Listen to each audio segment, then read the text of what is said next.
Hello, everyone, and welcome to this Red Hook developer stream. My name is Michaela. I am the communications director here at Red Hook, and sitting with me on the couch are Red Hook co-founders Chris Bourassa and Tyler Sigman. You want to say hello, guys? Hello. Thanks Yeah. for Hi, tuning in. So we are here today. We're going to show you the Binding Blade DLC. It's just going to be a little preview. You're going to see a couple new things that we've got in store. This DLC drops tomorrow, December 11th at 9 a.m. Pacific time. And we are also going to have a small base game update as well. That's going to include some quality of life improvements that we'll show you along the way in the stream. Is there anything else you guys wanted to say before we jumped on in? Yeah, we're going to see a small snippet of what's available in the DLC, but a lot of people worked really hard on this. We're excited to bring it to you. Obviously, we get a lot of great comments about the art. We get a lot of great debates about the design, but there's a whole slew of, production, testing, and engineering work that goes into this as well. I think there's a few team members in the chat, so we just wanted to explicitly call them out and say thanks to everybody for such a great effort on this.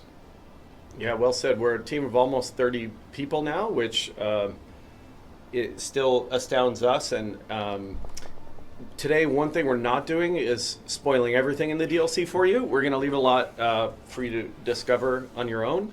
But we want to give you a little taster, and then we want to finish the stream with Q&A. So get those questions ready, and hopefully we'll be able to answer a lot of them. Not just about the DLC, but we're going to cover Whatever's some of on our your mind.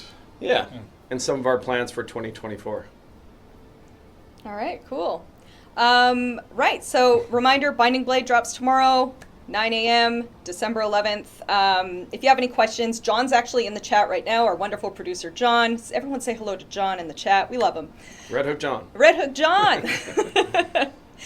If you haven't done so already, you can wishlist the game on Steam and the Epic Game Store. That should be pinned in our chat.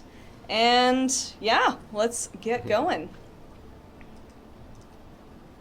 Alrighty. Now we're small in the game. Now we're Okay. small and the game's big. Nice. That's Love right. that. Yeah. Technology. All right, and we're off. I already see some good questions in the chat, so hold those for the end, and we'll get to those for sure. Yeah. Oh, we can do them as we can go. do them as we go, probably. Boom. Here we are. We're in the crossroads. And who's this character? It's our brand new character, the Duelist, also known as Sahar. We're going to be looking at her a little more closely in just a second. I figured I'd stack up our other team of heroes first. Let's grab us some Man-at-Arms. Love him. Maybe some Dismas. Yeah, please. Of course. Gotta do it. Should have Is done it first. obligatory? I mean, all Overlook right. it. Oh, okay. Can we enable multiple heroes? We could just make it a Dismiss stream. Just all Dismas. Yeah. Hashtag bias. Yeah, get the Duelist out of here. We're focusing on the highway. Yeah, when this just becomes a highway news stream. We don't need you guys here anymore. No, I'll take it from here, Like, please. it's very important to fine. understand what Dismas went through. We're really going to deep dive. For the next 6.5 hours, join me on a journey. All right. Boom. Let's throw Plague Doctor at the back. No, over here. Okay, so one thing I did want to show is this is one of the top community requests we've received since game launch. We now have party loadouts. So if we click here, we're able to save our loadouts. We can call them. Whoa, how about I type correctly? Call it Dismiss's The- team. Wow, my caps lock's on. That's even better. That's Solo super Dismiss. awesome. Oh, well, it is going to be Dismiss's team. Yeah, that's Yep. good. There we go. You could use all caps for the name. I think I'll keep it as is. Yeah. All right, let's go. We're Dismiss's team. So you're able to save party loadouts now, and if we actually look at the heroes, you can save their skill loadouts as well. So once you've unlocked all their skills, if you have certain builds you want to be running, you're able to save skill loadouts and equip them. And that's just going to make everything a lot easier for you. If you just want to grab a team and go, you have a set team you like to run, this will enable you to do that. You may also notice that the Crossroads has a bit of a different look. We have updated that, so now in order to open character sheets, you can right click on your hero, and if you want to change their path, you can do that here. You can do Surgeon, Alchemist, for the Plague Doctor here. We've also done the memories. I know this was something that players have called out that they'd like to see on their hero. So if your hero has memories, you can now view this in the conditions menu. Yeah, these are like really good examples of. It's been really fun. You know, once we got the game launched in May, and then we're able to start adding to it. You know, a lot of community suggestions like get tracked by us and get put on our board of things we want to do. And sometimes the timeline is, you know, it takes a while to get to them, but all those quality of life we're heavily inspired by all of you asking for these sorts of things. So we love seeing that. You know, join our Discord if you're not already in there. Probably anyone watching this stream is already in our Discord, but we love being able to actually put those things into practice thanks to all your suggestions. This was a good example, too, of like kind of less was more. Mm-hmm. We realized we were basically recreating the character sheet on the Crossroads. So just going straight to the character sheet, get all your information really easily. Yep, you can easily access what quirks they have, any shrines you've unlocked. This is a fairly fresh profile, for those who've noticed. Yes, I don't have all the skills unlocked, but that's okay. We want a nice, fresh, beautiful profile for this stream. Let's look at the duels. Let's look at the Duelist. Enough already. Bam. There she is. Put her in the party. All right, let's put her in the party. You Sahar. want to talk about her Get in genesis, and then or sort of like inspiration, and then I can talk about her use, or how do you want to do this? Oh, I don't know. I think like Where do we want to start? We can look at her skills. We can She's look got at a her very nice weapon doublet. kit. Yeah, She's got a doublet. She's Yeah. got a cool cape. Yeah, it we was a got pain hero. in the butt to animate, and I'm really sorry to Yusuf for designing it that way. We love you, Yusuf. Thank you. You can cycle through some of her Yeah. weapon kits. Let's check those out. Yeah, let's look at some of the goodies. Antagonist. And I'm gonna change up her hero palette as well to match. Beautiful blues. That might be my favorite of her skins. Actually. Yeah? I like the blue. Antagonist. Okay, what else do we have? We've got Instructrice. She's French. She's French. Sahar's French. So There we go. she's a really interesting character. She's extremely rewarding and versatile, which I think is like something that plays super well into a lot of different party comps. So she introduces, well, as we can see here, these are kind of her strengths. She has, like, bar none, the best ability to create some consistent damaging riposte and dodge. So she is, she's not overly full of hit points. She's going to be a little bit vulnerable if she gets squished, but it's hard to hit her sometimes. And in this case, she has a mechanic that is her signature mechanic, which is stances. And essentially you can play her super aggressively or defensively, and I think that's a really interesting thing for pairing with your comps. So you can find a slot to kind of put her in your party in a lot of different ways. And the stances end up being an extremely sort of like intricate way of playing her that is really rewarding. So as you kind of learn her depth, you know, of all 11 skills, like other heroes, she's got a total of 11 skills that you can unlock. They really combo and combine in some really interesting ways that are going to take you a little while to plumb the depths of just how deep that can go. Her paths are really interesting too. She has like a back rank path that helps do more support than anything else, and then she's got a really gambling kind of like high risk, high reward path. So there's a lot of cool stuff. She's a very technical character. Yeah, absolutely. So maybe hover over one of those. We can kind of Yeah. show how the stances appear. So if you Okay, so There obviously you go. we're starting with 5 abilities. We have Touche. So this can be used from any position, and it'll hit the first 2 enemy ranks, or it can hit the first 2 enemy ranks. So you can see here 2 of her unique tokens. So the first token you see, back 1 when, that is her defensive stance. So when you put Sahar in a defensive stance and you use this attack, she's going to move back 1. If she is in the aggressive stance, which is symbolized by the swinging sword, she's going to move forward a space instead. And Yeah, and let me make a quick comment on that.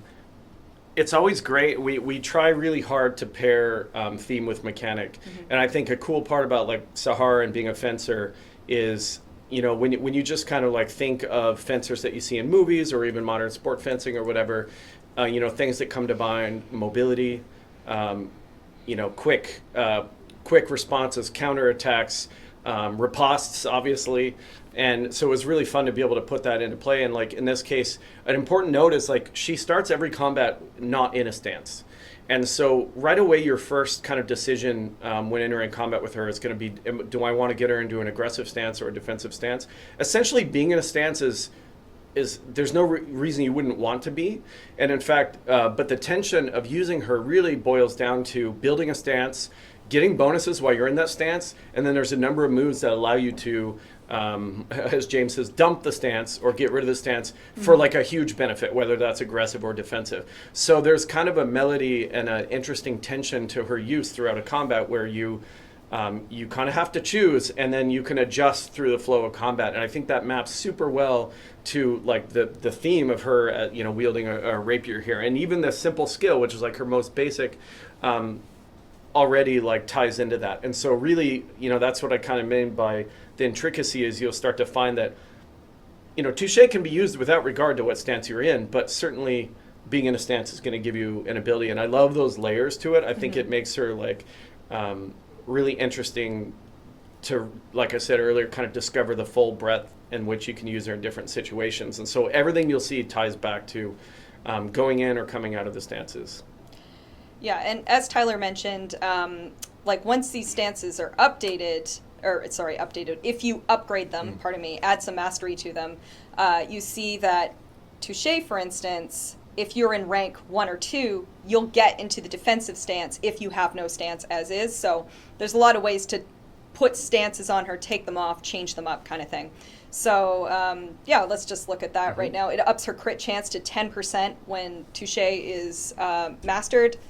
And if you don't have a stance, rank 1 or 2, you get defensive. Rank 3 or 4, you'll get the the aggressive stance. Yeah, and that kind of shows, like I mentioned, you enter combat not in a stance. The only way you can actually enter combat with a stance, is, I believe there's a trinket that ties into that, but her base skills don't. So when you upgrade this, what this kind of is getting you is right away you can do some damage while choosing your stance. So, that has like immediate time value of not having to necessarily burn a turn getting positioned, as we'll see to the things that give you stances. So maybe let's go to the next skill.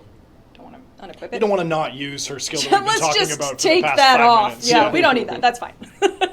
So this one inverts the stance. So there's a whole like layer of strategy in terms of how and when you trigger these effects.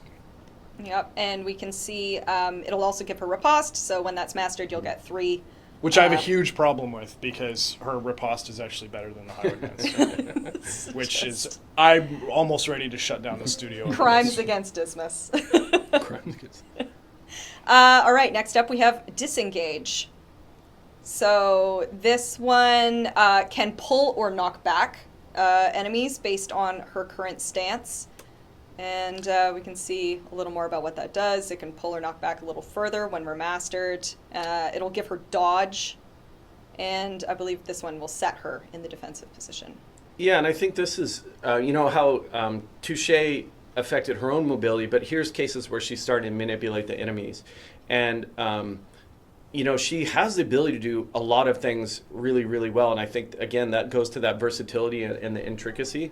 And so she's super helpful to kind of set up, and we'll get into it when we talk a little bit about paths, but she can be very effective on her own of just causing mayhem, but she can also do things to better set up, the rest of the team members. So in this case, of course, like some amount of crowd control helps with that while giving her a benefit. And we didn't touch on it at the beginning there, but shout out to all the people that want more backliners.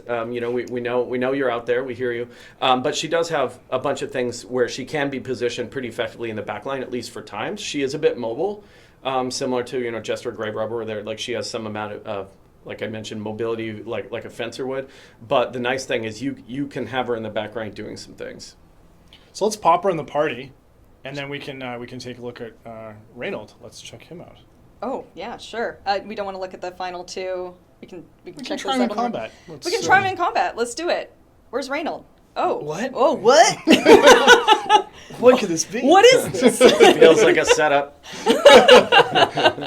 So when we were thinking about the architecture of this DLC, we know we wanted to get more heroes into the mix, more heroes on the roster.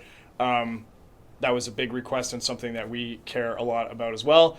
And we just felt that giving you Reynold and bringing this guy back from Darkest Dungeon 1 based on how much love the community gives him just felt a little bit too quick, too easy. And so we really went to town and built kind of like a sequence, a quest, I guess, around unlocking and acquiring him. So we'll get a little taste of that as we move into the playthrough. Yeah. But it was a way of like giving you some time to experiment with the Duelist in your party and build some anticipation to getting the boy. The boy, the best boy. Yeah. All right. Well, let's do it. Let's start our trek onwards. Yeah, plus, like you guys have played DD2, so you know how much effort that we went into to try to tell stories in ways that are interlaced with the game mechanics. And so this was kind of a way to add to Reynold's narrative and kind of his what he's been up to in a way that, is directly dovetailed to your play experience. We've seen a lot of questions around did we always plan to bring him back, or like what was our thinking on that? And really, I mean, the truth of the matter is it started out as kind of just like a throwaway tease. We just put his helmet in places. And then people started to really react to it, and this whole mythology around this character kind of built, which admittedly I was very keen to foment by putting his helmet in even more places. Yeah. And then we kind of got a little bit of breathing room after the 1.0 launch and thought, maybe it'd be fun to bring him back. But it kind of goes back to Tyler's point. Like, we always want to try to do something a little bit unexpected. We always try to want to push ourselves a little bit as a development team. And, we knew we could put characters at the crossroads. What we didn't know is if we could kind of do sort of an in-game event. So this is our attempt at that. All right, here we are. Here we are. I just love these like animations she's got here, flicking that sword around while we try to decide what we want to do. I think I'm going to go with preparation to start here. Yes. Puts her in an aggressive stance. We're going to get some fancy tokens here, so let's do it. Preparation. Yeah, and that's a pretty standard opening for her, but it represents that decision I talked about where like you could attack We love seeing you, but please move. Camera's in the way. What? Oh, our camera is blocking. Oh, her, the tooltips. Yep. Hang on. 1 second, everybody, by. while I move that. Well, what you didn't see behind our heads is, the preparation skill is sets her into the aggressive stance. So, we had kind of showed you that, if you upgrade some skills, you might be able to enter a stance with an attack. But generally speaking, your first decision in combat with her is always going to be, what stance do you want to enter? There are times when you may just attack outright, but in this case, you decided let's go aggressive. Let's go aggressive. Why not? We don't have a whole lot to worry about with these little gaunts. So. Yeah, this is not a difficult encounter. All right. I love that she's already got like a full token to trade. Yeah. Everyone else is like bare. So we're going to jump forward here. Actually, will you go over to show the aggressive stance? So the stance doesn't just affect the skills. There are some passive benefits. So like in this case, hopefully you all can see that. So she actually heals herself on a riposte. And that's part of that aggression. So you kind of run the risk of, like, you really want her to get a hit so you can do riposte, but you're going to take damage. Thankfully, in this case, she can kind of counter that. And a really interesting part is that these passive benefits change based on your path. And obviously we're not going to cover every possible combination, but I think that's, again, going to just a really kind of cool signature mechanic that she has. And she varies quite widely with the paths that... and how you want to play it. So I think that's something neat that was added. Right. Let's get back to the Let's get back to this. There we go. Let's keep playing. Boom, There boom, he boom. is. There he is. The boy with the gun. Good thing you didn't do Duelist Advanced to try to take some limelight away from the Duelist. Yeah. I wanted her to, but Look, she didn't take it. I was tempted. It's like I saw someone saying like, she better have Duelist Advanced. I'm like, look, we named Duelist Advanced in 2013. Okay, That's a 10-year-old move. We didn't You're know not the Duelist taking was coming Yeah, at she that can't time. swoop in and grab it. That's too far. right. Nice. Dodging. I'm going to try and take this brother out. There we Easy. go. He looks Easy. so good doing it too. Oh, yeah. He's beautiful. All right. Nice. Now, what Yeah, should we let's- do next here? So we're in an aggressive Okay. stance. So yeah, let's take a look at Flick. That's a good one. Yeah, Flick's nice. Yeah, so depending on your stance, it'll either ignore dodge or the block token. I'm not really facing any of that right No, Right. So not like right here is now. not useful, but you can obviously see how that could be extraordinarily useful to be able to get damage through on and in that versatile way, right? So if you enter a combat with a bunch of enemies that are like prone to being super block heavy, that's going to influence your stance selection. So what I love about that is you're not just going to run the Duelist a certain way based on your party comp. You're also going to change stances based on who you're facing. And, I think that's just the sign of a really interesting character is when you're not just following a script. You're gonna vary what you do based on the situation. And ultimately that's the fun of the combat, right? So she really, I think, exhibits that well. It's been cool to see develop too, because like as our systems get a little bit more refined and robust, we can kind of do more of this like technical, interesting kind of gameplay stuff. So I just used her disengage skill, which knocked back one of the gaunts because I was aggressive when I did it, but it actually has now switched her stance to defensive. So now we can see that she's in a defensive stance. Instead of healing on riposte, she's going to gain, or she has a 33% chance of gaining a dodge token, which is pretty cool. All right, let's just finish off these guys and move on. Yeah, I see the comment about her design. She was designed for this game. We didn't have her on the cutting room floor from DD1. We started kind of thinking about her really, really early. In the summertime, I was doing some sketches while the team was working on the controller support and that period of time. So, To the inn. What's going to be awaiting us here? I wonder. probably nothing. It's probably just a normal inn. I love it. Someone's given the voice lines like because we can't hear them. All right, we made it. Oh, Okay. what's this? The Lost Crusade. You want to talk about what this is? Well, this, much like the stances, as it were, will kind of mutate your run a little bit while you are attempting to find and rescue Reynold. So the first entry here gives you a coach trophy that you need to mount to the back of your coach. And with it mounted, you will experience some changes to the world and some different types of encounters. And you will basically be able to, through a series of kind of challenges, find out where and what has happened to it. All right. So this was a really cool.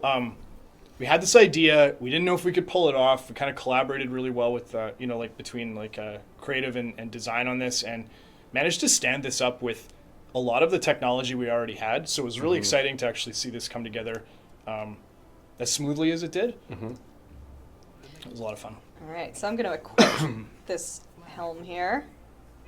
Accept. All right, we got that. And the Awesome. one thing I should add is that if at any point you wipe, because that's been known to happen in Darkest Dungeon, the first inn you get to will give you all of the items and things that you need to pick up this quest where you left it off. So you can't actually lose significant progress as you're kind of working towards this. Because ultimately we want this to be fun. We actually don't want to gate this, desired hero behind a series of hoops that only 5% of players can get, even if they bought the DLC. So you will unlock the Crusader, I promise. All right, I just bought some stuff, so we can just equip that to our characters real quick here. Before we begin our journey, make sure we don't go insane. What you said Let's about see. the quest is interesting. I think development-wise, it's really fun when the game gets super mature. So when the game launched, it means we finally had our the most technology that we've ever had yet, and the most features that we've ever had yet, even for us to be able to use as think of it as colors on a palette of the things you want to do. And so a fun part for us about making DLC or free updates to various things is being able to finally harness those to do more things. And every kind of I think y'all have probably seen it. Every time we do a new hero, you learn. Is this a dismiss thing again? No, that's What is your very favorite skill of these Because that you want he's to like upgrade? wanting to drive, isn't he? just point blank shot. Point blank shot? Oh, okay. Well, I'm going to have to just do a little finagling here. Duelist defense. Just, what? Okay. It's just fine. Duelist advance it is. All right. Now, what do we Nice. want to Yeah, upgrade? let's- I kind of want to do Touche. That sounds Yeah. like fun. Let's do one more on her, and then we'll save one for the Blood Let's Doctor. let's look at feint and go right one. Mm-hmm. Disengage. We got okay, and then we have and what was the far right? Far right is preparation. Okay, yeah. The monitor we're using is very small. It's small. So this is like great. Preparation is just like a really fun one here. You see, it's like Token City. Everybody gets a token here. You go into aggressive mode. You get a crit and a speed, right? Mm-hmm. And so if you upgrade here, this is like one of the coolest things. Like we're kind of showing like no one can really compete with her ability to riposte. Yeah, you should do that one because just Yeah. hover on that again. Like Yeah. plus 50% riposte damage for 4 turns. Like It's stupid. it's great. And it should be adjusted. But It really makes Dismas look kind of like a shell of a man, wouldn't you say, like compared to... Let's just upgrade our healing here. Okie dokie. I think we're good. and you got the trophy on the back. I got the trophy on the back. Let's take a look at that. There he is. Yeah. Helmet. Spin that coach around. Spin that baby. So you have Spin his helmet. better. His helmet's on the back of the coach. There he is. Oh, it really wants to correct, Is there doesn't any it? way to Yeah. stop it from doing We should change We that. should make that so it just stops. Yeah. But there it is on the back. You Huzzah. could, like- there it is. Well, Yeah. hot fixes coming your way with fully rotatable stage From coach. now on, you can only look at the back. Of the Yeah. Yeah, that's right. That's how. Let's go heavy-handed with the solutions. Yes. Okie doke. Oh, So do now- we want to name our stagecoach? I think that's important. I mean, we're not going to be with it too long, but yeah, sure. Let's just don't let Curtis. Chris name it. Oh, no. Oh, God. That's right. There we Yeah, go. okay, that's cool. There we go. And Poor that Reynaud- should unlock a bonus of some kind. Reynald finally gets his like game update, and it's all about Dismas. It's all about dismiss. Oh, man. Okay. Well, let's select where we're going. Sprawl or the Tangle. What do we want? Fire or rain and grossness in the woods? It's rainy and gross out here. It is Yeah. rainy and gross out here. Let's do it. Tangle.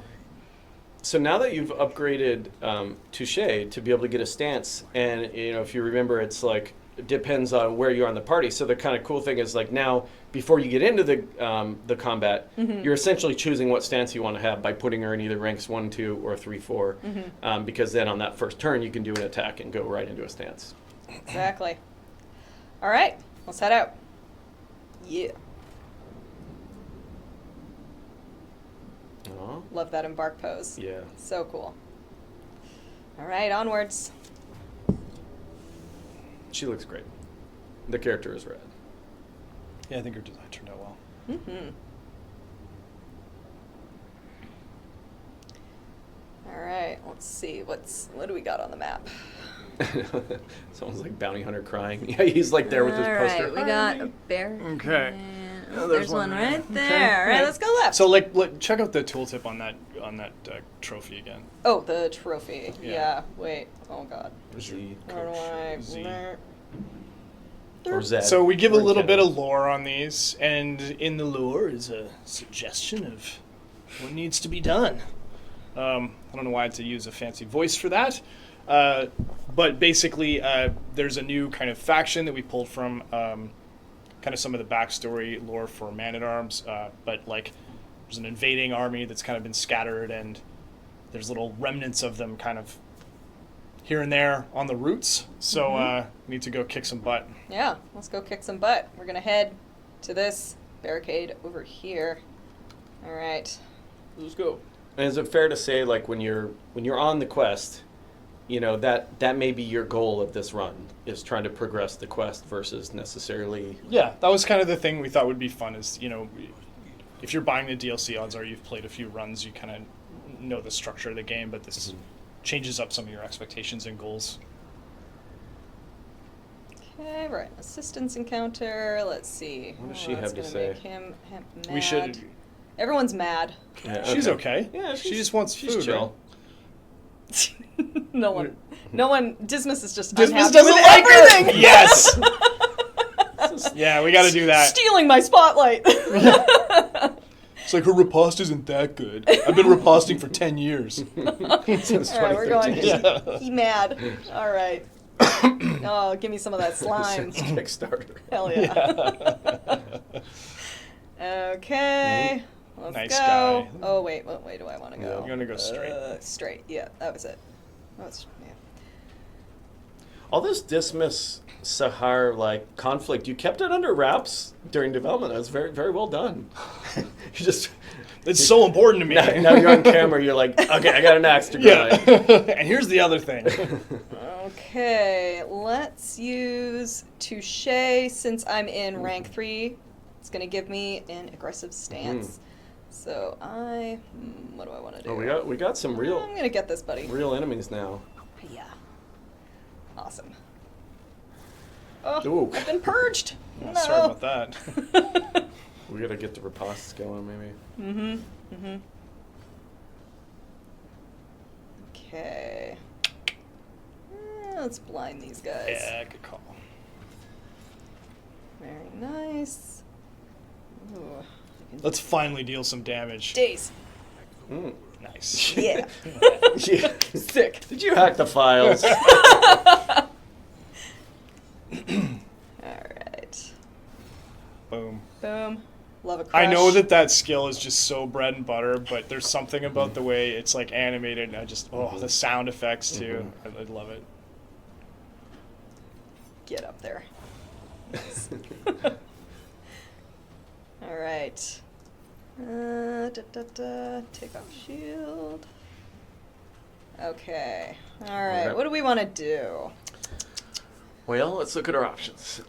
So I can invert my stance to defensive and gain some riposte. That might be fun. I think- can jump forward. Can if you I ignore want. that block? Let's do the ignore block one, right? The flick? Flick, you're not in the right spot. I think it's the middle Yeah, I one. need to move forward. Yeah, She's so limited. Go to preparation maybe. For, Oh my god. go back to prep. Prep? Yeah, preparation. So here's this case where, okay, you're already in this stance, but we could get that. So we could set up maybe that and then do the one that gives you riposte and then be ready to like Yeah. really lay it down. Do I want to move forward to open up my ability to use flick? Is the real question. Dealer's here, I choice. think. You're driving. All right, let's.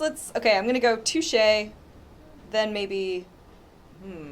Well, let's see. You already touche'd to get your stance. I did, but now if I touche, I'll move forward, which is really exciting. True. Very true. Okay, well let's. Yeah. Yeah. Okay. Tyler wants preparation. We're I gonna do mean, why preparation. not? We just want to see cool like that. Like More the- more the tokens. Duelist. More tokens Yeah, for more- everybody. more tokens. Yeah. Ooh. Gotta put Also, some, apologies to all our teammates that are watching us drive and angry with our strategy. But you know, we We're not here to teach people how to play the game. Yeah, we're we're here not to clearly. explore the content and show it off and hide our own biases. or not hide. And we're only as the doing case may be. half of those things well. Yeah. Okie Cool. doke. So now we want to get some riposte going where we have this buff, right? So a couple of people are talking in the chat about Man-at-Arms being I think I'm gonna move her Adjusted. up and then apply the riposte. Okay. What do you think? Let's do it. Oh, yeah. Whoa. Wow. Wow. Ah, look at that. That was pretty great. That was the actually. best choice must I could have have made. Yeah. Was that a solid little 20 there? Yeah, a solid Um, 20. All right. Let's start taking out some of the back line here. Yay! There we go. There we Six. go. A little six. Doesn't matter. He gets the It's job like, done. He shows up for work on time. He gets the work done. Blind Oh, yeah. my friend here. Very good. And while you're doing that, maybe I could talk about a couple other parts of Duelist. Obviously, you're only seeing 5 of the 11 skills. There's some, let's just say, pretty awesome skills in there. Yeah. There's some rad ones like Flesh, which is like basically a fully committed lunging attack. But one of the things that Duelist does also is kind of, I mentioned how we try to like build the mechanics around the theme. So she's a duelist. She's like into precision. So her damage ranges tend to be tighter. on her skills, there's. Are we stuck? Why no? Okay. good. Because I'm not. Because Okay. it's not a self-applied thing. Wow. Yeah. I know how to Yeah. play this game. It's fine. Okay. Look, everything's It's a lot to keep track of. You have 3 monitors. So I was saying, like, she precision is kind of like mechanically integrated into her as well, where like some of her attacks have a very narrow damage range, which leads to some interesting uses. And also she does an incredible amount of things well, like I mentioned, the versatility. But one thing she does not do any of is dots. So like that, I think, is also interesting to have. Like, she's not trying to be a does everything character. She does certain things extremely well, and those, like I said, piece together very well with your party. But she's not a bleed, burner, or blighter. All right. Gonna bring him forward. Very nice. And you're not seeing it in this kit, but some of her extended skills enhance your ability to make those ripostes count, because she does taunts. She does other things that can bring you in, so those pair extremely well. So I think like hopefully you find with all the characters, but definitely with the Duelist, as you unlock the skills and progress through her story, it just opens up her play space so big that I think it's really cool. Might be one there. Okay. All let's right. see. We're gonna go straight and Okay. see what happens. It's a cache. Easy peasy. Da, da, da, da, da. So Yeah. Oh, God. Someone said about the shrines. Yeah, both Sahara and Reynald have full hero backstories with the 5-chapter with interactive chapters for 2 of them, like the other heroes.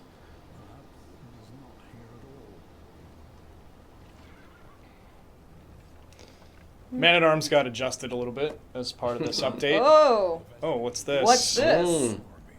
Who are these guys? Okay, so this is a new encounter to the game. This is added to the base game for free, just for some variety. But with the DLC, it plays or it rewards a little differently and fits into the Crusader kind of campaign. So there's some really interesting design stuff happening here as well. So Tyler, you can just keep talking, I guess. But the Am I talking right now? Because in my head, I'm not. the objects in between the soldiers provide different benefits and buffs to them in the fight. It's pretty cool. We just heard a laugh from off screen. Yeah, and so these pair together different ways. Some of the things we try to do when designing enemies are create them in a way such that when you encounter them in different arrangements, your challenge is going to be different. I mean, that sounds kind of reductive, but it's not true of every single enemy, right? There's some that are just kind of one-trick ponies. They do their thing. It doesn't really matter where they are. But I think these soldiers are a good example where we're trying to explore that mechanical space again of like in this case, pairing with these pure support enemies that don't launch any attacks of their own. So, the one in front, that rampart, what do we, I forgot the name for it.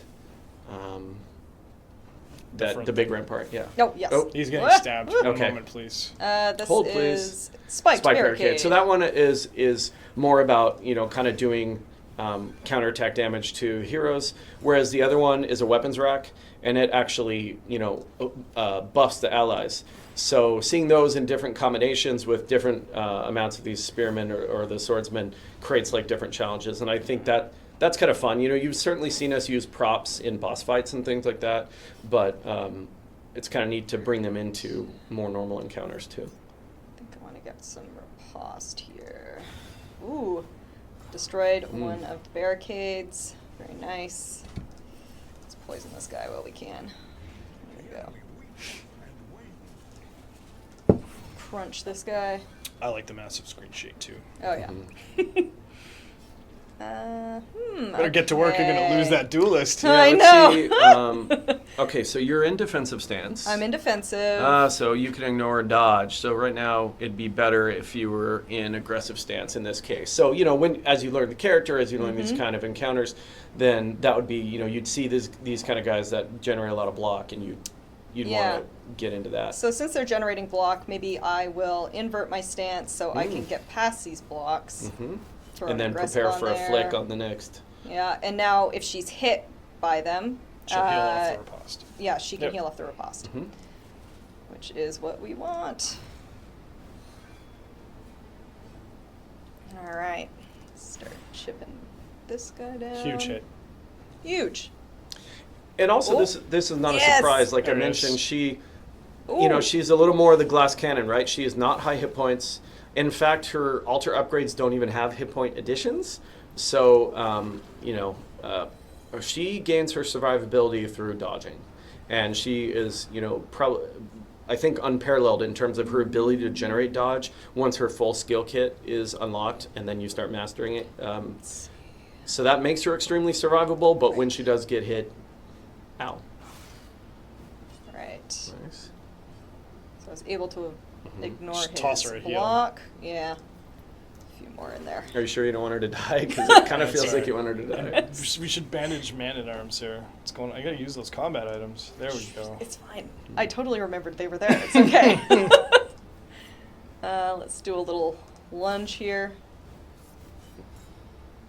Riposte all around. Oh yeah. And a little crunch to end it. Crush. I like calling it crunch though. It's kind of fun. Is it? For me, he's Captain Crunch. Oh, look at this. The quest continues. What do we got? Okay, so we have a combat item now. This is called the Tattered Banner. And we can throw this on one of our heroes here. I don't know if we'll be doing that right now. I don't think we should go too no, far we into don't want to it. go too far. We've given you a little... But it says, little remind the taster." lethargic bishops of the broken battalion to whom they owe their fealty. Yeah, so read the tooltips in this case. Yes, please read the tooltips. This really pains him, but read the If you're new tooltips. to Darkest Dungeon, you should read tooltips. There's no question. Yeah, and in particular in this quest. So if you feel a little stuck, it's not, like you said, it's not purely just flavor text. Yeah. Yeah, it will give you clues as to what you need to be doing next. So should we shift into Q&A time? Yeah, we can do that. And- yeah. and talk- Do we just want to leave the cart here? Just leave her? Cut back to our full screen selves? Oh, that's a rough. I like the game better than You like the game? You Yes. want to No, remain that's fine. tiny? We should Leave it Okay. to chat. Let's just Which do you cut prefer? back. So yeah, there's Wayne lines for every step of the quest, fully voiced backstories. Like, we didn't pull any punches on this one. Although it's a small DLC, we tried to pack as much value as we possibly could in there. Yeah, so I don't know if anybody has any questions about anything. We Yeah, can or- open it up. Did you want to cover, I forgot, were we going to kind of cover the sort of a bit of our plans, or do you want to wrap up with that? We can wrap up with Okay. like future plans you're talking? Yeah. Yeah, Yeah. let's okay. wrap with that. Yeah, cool. So let's just do some general. Dude 017 wants to know if we're doing more lore, and I mean, yes, that's what we're doing. Yeah. Especially, I mean, in this update, and I guess that verges on future plans, but yeah, we're big fans of it. It's fun to do. You can always expect it to be a little bit vague, a little bit ambiguous. That's just kind of how we like to do things, keep it a little Twilight Zone, but definitely want to flesh things out more. We have a question in chat. Can we expect more DLC characters this year? We don't have a lot of time left This year? in this Oh, year. well, maybe in yeah. 2024 then. How We've about got that about year? 2 weeks. 2 weeks? Yeah. I mean, characters are a huge part of the game. They're really part of what makes, I think, our game world memorable and interesting. So we always look for opportunities to put that in the schedule. I'm not going to promise here now that we'll definitely have new characters on a certain timeline, but it's a distinct possibility. Yeah, maybe that goes to, a little bit we could touch on our philosophy. So, some of you, I'm sure, have played DD1. Some of you may have not. But, we did a bunch of different DLC for DD1, and they were all quite different. Crimson Court versus Shieldbreaker versus Color of Madness, and Butcher Circus. I mean, they all did very different things. And I think one of the advantages of being an independent studio is that we get to choose what we want to make, and that those choices are kind of a combination of things we want to do. That's a huge factor in kind of what what we chose to make Darkest Dungeon 2. And so in this case, it made sense to get a couple characters in the game first for DLC. We thought it would expand the play space some more. the right people kind of were available to work on it, while we were also doing a mix of other, other things that you got to experience in updates throughout the summer and the fall. And so that made sense. But I think we're not set up to be like a factory where we just crank out, certain things over and over and over. So while we, may make more characters, you also shouldn't necessarily assume that every DLC we make is going to be characters, or that it's always going to be, packaged in the same way, etc. And so in this case, this is what we wanted to do. And like Chris said earlier, I think the community support for seeing Reynald factored into what characters we made. I think a really hard, we talked about this before in some interviews and things, but when we made Dark's Dungeon 2, it was really hard to choose which characters to make in, because we also wanted to bring in some new ones. And so, Reynald is an example where we kind of look at like, okay, we need characters that cover a variety of like the ranks and the spots and the roles and whatever, and whatever cut you're making is a painful one. And Reynald is one of those ones that we kind of did a painful cut because we needed to make sure that we had room for all the other characters. And then now it's fun to be able to bring him back. But I think for us, in the same way that we chose DLC in the first one, is how we want to operate on the second, which is what can we do that's going to add something really interesting to the game, that's going to keep us motivated, etc. So that's a long way around of saying, well, we can't give you super specifics. I think you can assume that we're going to put our heart and soul into whatever we create in the new year. Well said. We got a couple more questions. Are there any new pets planned in the future or in this expansion? So no pets in this one, but... I think it's a distinct possibility that we'll flesh that out as we go. Yeah. Awesome. A random question. Is his name actually Reynald, or are we just calling him that? It's the canonical name Yeah. for the past 10 years of our company's life. Arguably is like one of the first characters we ever created. So you're actually sitting in on what amounts to a board of directors meeting, quite frankly. Yeah. Like the way Tyler's describing the DLC and how we work on things, like it is... I would love to say that we have this massive system and we just follow it every time. But yeah, part of it is what we think would be cool. Part of it is what we think would be exciting to work on, because work is work. Like, ideas are fun, but executing those ideas can be a grind, and it can take a lot of hours and be tiring. And so if those ideas are things that you're genuinely excited about, it makes that part of the creative process a little bit easier. So yeah, we try to respond to our own interests, and then also the community stuff as well. I saw somebody ask about Gaunt Churgeon lines like 3 or 4 times, I think, in the chat. I think I just forgot to write them. Is the honest... I said we wouldn't do marketing speak. It's honest. Honest, the truth is, I think I forgot, and now that I'm thinking about it, I should have done them for this DLC, but I didn't. So, okay, right. And that's the story there. So let's move on. Why are we dragging it down? This surgeon guy. Another question. Where are the Memory Hero skins that kind of got announced as a possibility? Okay. This is a great question. Everybody on the team is super keen to get the hero skin memories in there.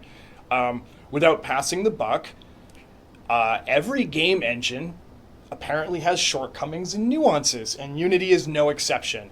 And as a result of a series of decisions, it's not as simple as flicking a switch and making those skins playable in your game currently. However, it is the first priority of our technical art director, once the DLC is out, is to begin that process. So we want it to happen, and we're going to work towards it. It's been on our list for a long time, and like you said, we have to kind of make choices of, so sometimes it comes at the expense of it can be this or that, and so it just takes us a while to work through. But I think, and we're going to get to this at the end about kind of our plans, but some people may not remember, but DD1 we continued to update, improve, etc. after launch, and that really is... Town events didn't come in until after 1.0. Radiant mode, mod support, etc. And so those things are really important to us, and we're really fortunate to have you as a community that has supported us by buying the game and things like that. So we we love continuing to add to it. I think that, one of the best parts about making games these days is that games can kind of be a living thing where you keep improving it versus, we're old enough to remember the days where you make the Goldmaster CD and it gets duplicated and it's hard to touch it ever again. And I greatly prefer this version where we can continue to add. There's a bunch of questions kind of that allude to this future. I think we should just mix it up. But so next year there's 3 core things that we want to tackle. I guess 4 if you count the hero skins, but I had already actually assumed that was going to happen. So ongoing hero balancing and path updating is a thing. We know that there's a huge appetite in the community for that. There also is internally. But we wanted to get more heroes in the mix before going back and looking at all of the other heroes, because every time we put a hero with 3 paths and trinkets into the ecosystem, it changes the meta across the whole roster. So we felt like it made more sense to get these heroes in. Our designers did a great job of really pushing the Duelist design into being a really technical and interesting character, as we've kind of outlined. So we're going to be looking at that this year. Yeah, and you can kind of expect those things. I wouldn't expect it in one giant blast. I would expect these are the sort of things that we want to work through carefully and take time. And so you'll see us kind of more of a stream of those kind of updates as they make every sense. so often there'll be some more pivots there. Mod support falls into the exact same category. The way we did it on Darkest Dungeon 1, which I think judging by the size of the number of mods that are out there for that game, it worked pretty well. Our approach is going to be the same in 2024, where we start to pull back the curtain and provide more and more tools for modders, exposure to data, and enhance people's ability to mod the game. It won't be like with Hero Balance, it won't be one big drop. Excuse me. It'll be over time and gradually built up over the course of the year. So those are 2 of our priorities. And our third one, which we're not going to say a whole lot about, is... I got another one too. Can I cover the consoles? Yeah. So a lot of people have asked about consoles. Yes, they're coming. That's not something we're trying to be overly clever about. It's more that we're not ready to announce specific timelines yet, other than to say console versions are coming in 2024. And they've actually been in work for a while. We've made progress on several of them and are working on the others, and so that's really important to us. I think Darkest Dungeon 1 is on, when people ask, I always say, well, it's on everything but phone, basically. Yeah. And so consoles, we know a lot of you are console gamers, or maybe want to play it on console, and I think DD2 is going to play really well on console. So we're hard at work on that. And so you can expect more news in the new year as we kind of firm up our timelines and things like that, and our kind of release strategy. But it's definitely happening. Yeah. So our whole team is essentially focused on Darkest Dungeon 2 exclusively. We're very much all the eggs in one basket. It's very We're not a diversified portfolio. No, is it smart? I don't know, but it's what we're doing. We all really we're sniper class. Yeah, that's right. That's a nicer way of saying it. But we all really believe in and care about the game that we made, and so we're going to continue to refine it and expand it. We're going to be doing a pretty significant expansion next year that will change the way the game is played. And we'll leave it at that, and probably won't hear much about that for a few months. Yeah. But again, like Tyler pointed out earlier, none of the DLCs we've ever done for DD1 were repeats of themselves. So Crimson Court was a big game changer. Shieldbreaker was a single character. Arcade high score mode with Color and Madness. And online PvP with Butcher's Circus. So we really try to do things we think are exciting, and we're not going to change that philosophy. In fact, we're gonna lean in on it. So that'll be really cool. Let's get a couple more. I think we've answered the glut of the questions Have we? for now. The one I keep seeing most right now is what time we're releasing this. So this does come out December 11th. That is tomorrow at 9 a.m. Pacific time. Throw that in Google, figure out what time zone that is and where you live. But yeah, 9 a.m. Pacific is our planned release time for the Binding Blade. If you haven't already, you can wishlist the game. We have a link to it in our About section, and I'm going to put a new one in the chat now. Wishlist on Steam or Epic Games. And yeah. Nice. Thank you for joining us for the stream. We had a lot of fun showing kind of what's in Teaser. store. Yeah. Yeah. Anything else before we go? No, just thanks for being here and participating in the games community. It's been a crazy year for games. Yeah. It's been Yeah. really rough on a lot of studios, and it's been ironically just massive releases all year long. So we're very happy to have a community and and have a great game to support. And so yeah, thanks for being here, and hope you guys enjoy the DLC. There's a lot more in it than we showed you. So Yes, absolutely. This Yeah. was just a teaser. Thanks for sitting with us for an Yeah, hour. thanks for joining us. And yeah, we'll see you all again sometime in the future. Bye-bye. Bye, everyone.